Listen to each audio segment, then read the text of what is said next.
বাপ মা এমন সম্পদ, যখন জীবিত থাকে মানুষ বুঝে না। যেদিন বাপ মা মারা যায় পকেট ভরা টাকা আসে, কিন্তু বাপ মা কার পায় না।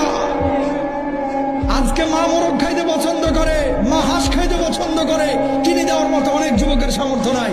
কালকে পকেট ভরা টাকা আসবে যে প্রতিদিন মাকে একটা হাঁস খাওয়াইতে পারবো, সেদিন বাপ মার থাকবে না ভাই।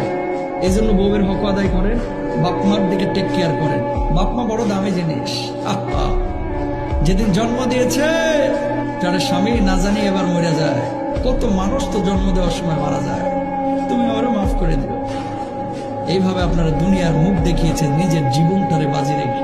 অনেক যুবক আছে বাপ মাকে না জানায় পালায় গিয়ে সুন্দরী মেয়ে বিয়ে করে ফেলায়। কথা বলেন ঠিক কিনা?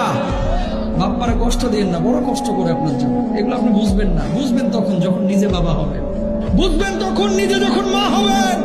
তখন বুঝে আর কোনো লাভ হবে না, ততদিনে মা কবরে চলে গেছে।